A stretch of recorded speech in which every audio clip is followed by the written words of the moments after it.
দর্শক, এই পর্যায়ে রাজধানীর জ্বালানি পরিস্থিতির খবর জানবো। আমাদের সাথে যুক্ত হচ্ছেন সহকর্মী রাকিব হোসেন। রাকিব, আপনি তো জ্বালানি পরিস্থিতির খবরাখবর রাখছেন, এখন পর্যন্ত কি আপডেট রয়েছে আপনার কাছে জানাবেন।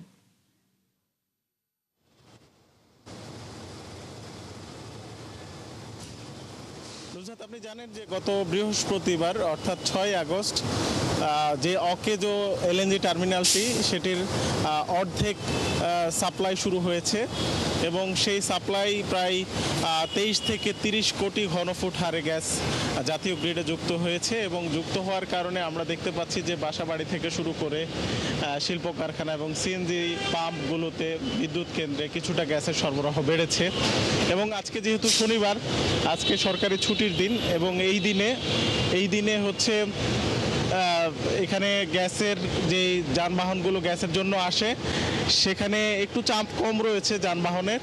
আপনি দেখতে পাচ্ছেন যে এখানে খুব বেশি সিরিয়াল নেই এবং যারা গ্যাস নিচ্ছেন তারা কিন্তু তাদের মোটামুটি প্রয়োজন মতো গ্যাস পাচ্ছেন বলছেন, আগের তুলনায় ভালো। এবং আমরা দেখেছি যে রাজধানীর যেসব সিএনজি স্টেশন এতদিন বন্ধ ছিল, বিশেষ করে গ্যাস পাম্প, সেই গ্যাস পাম্পগুলো এখন কিন্তু গ্যাস সরবরাহ করছে এবং আমরা খোঁজ নিয়েছি যে এলএনজি টার্মিনাল এক্সিলারেট থেকে বাকি যে 50% গ্যাসের সরবরাহ সেটি আগামী 10 তারিখ অর্থাৎ পরশু দিনের মধ্যে স্বাভাবিক হওয়ার একটা সম্ভাবনা রয়েছে।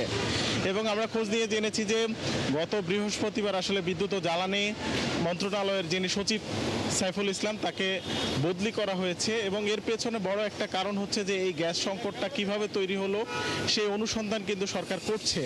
কারা কিভাবে, এটা কি স্বাভাবিক কোনো দুর্ঘটনা নাকি এটা পরিকল্পিতভাবে একটা সংকট তৈরি করার জন্য এমনটা হয়েছে, সেজন্য কিন্তু সরকার শক্তভাবে কাজ করছে আমরা যতটুকু জেনেছি। এবং বিদ্যুৎ ও জ্বালানি মন্ত্রণালয়ে এখন নতুন সচিব জিয়াউল হক, তিনি এখনো যোগদান করেননি, তিনি হয়তো কিছুদিনের মধ্যে যোগদান করবেন। এবং এখন পর্যন্ত গ্যাসের যে সরবরাহ আমরা দেখতে পাচ্ছি এইটা আসলে মূলত ওই এক্সিলারেট থেকে সরবরাহ কিছুটা বাড়ার কারণেই এই কিছুটা স্বাভাবিক পরিস্থিতি ফিরে এসেছে। এর বাইরে আমরা যদি বলি যে দেশীয় কূপ যেগুলো আছে সেগুলো থেকে কিন্তু সরবরাহ আগের মতোই রয়েছে এবং সামিট এলএনজি টার্মিনাল যে সামিট আছে সামিট থেকেও সরবরাহ স্বাভাবিক রয়েছে। এবং আমরা শিল্পের উৎপাদন মারাত্মকভাবে ব্যাহত হয় এবং কোনো ক্ষেত্রে সেটা 50%-এ নেমে আসে এবং যে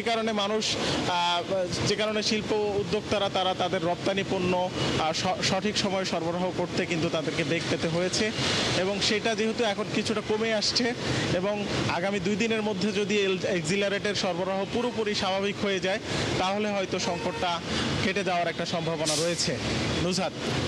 নিশ্চয়ই রাকিব, আপনার মাধ্যমে আমরা জানতে পারলাম জ্বালানির এই সংকটময় পরিস্থিতির কিছুটা উন্নতি হয়েছে। অসংখ্য ধন্যবাদ আপনাকে যুক্ত হবার জন্য। দর্শক, জ্বালানি পরিস্থিতির খবরাখবর নিয়ে যুক্ত ছিলেন সহকর্মী রাকিব হোসেন।